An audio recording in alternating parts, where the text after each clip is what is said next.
Hi guys, it's Marianne the Frugal Chef. Let's make some pita bread. Yeah, I have another video on how to make Greek pita bread, the flat kind. This is the puffed kind of bread. It's really easy to make. Let's make this. In this bowl I have 2 teaspoons of yeast, and I added half a cup of warm water, and now as you can see it's foaming.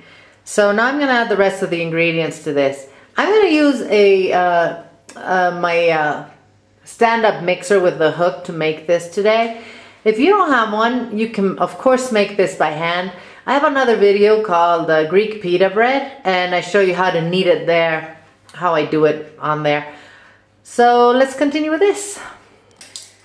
I added 3 1/4 cups of flour to this, and I'm going to add 2 teaspoons of salt.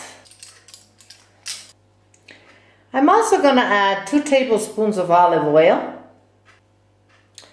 and 3/4 cups of room temperature water. Okay, let's start mixing this. So I'm kneading this on low until it's all nice and moist, and then I'm going to go ahead and increase the speed to not too high, just to like a medium, and I'm going to knead this for about 5 minutes. If the dough is too dry, I'm going to add a little more water. If it's too sticky, I will add a little more flour. I'll see you when it's all nice and done. Our dough is beautiful. See, it's not sticky. It's awesome. I kneaded it for about 5 minutes total. I did add about a tablespoon of water. It was a little dry. Now I'm putting it in an lightly oiled bowl. I'm going to cover it with a clean dish rag, and I'm going to just let it rise. It'll take at least an hour, probably 2. I'll see you when it's ready.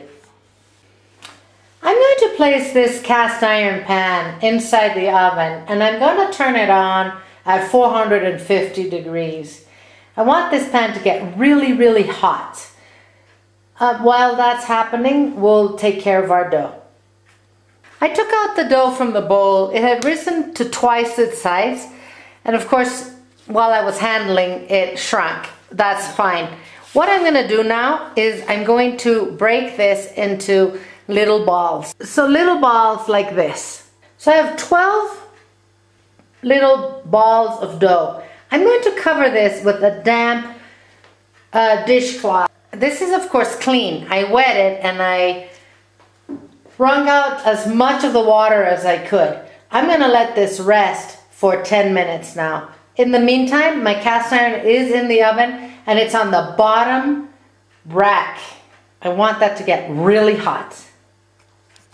10 minutes have gone by, and I am now going to flatten this little ball into a circle, a flat circle.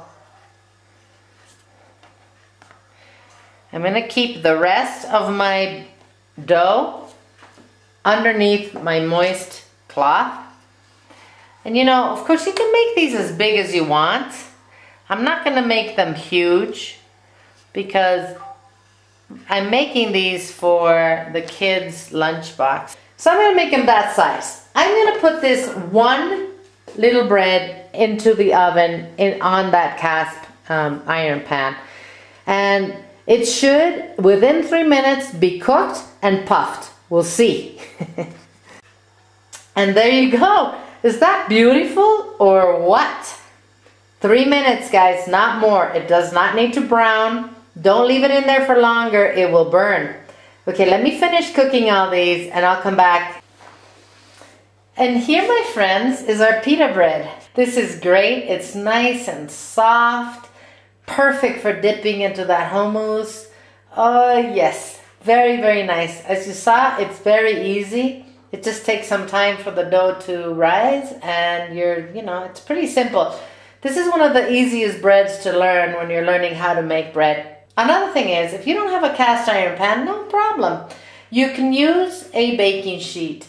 Of course, if you have a baking stone, which I don't, and I think I need to get one, that would be just the ultimate tool to have for this. Bon appetit, my friends, from thefrugalchef.com. Come and see us. We have 600 and some recipes on the website. They're frugal. Some of them are super easy. Eat well without going broke, my friends. If you could rate and comment, I would super appreciate that. I will see you guys soon.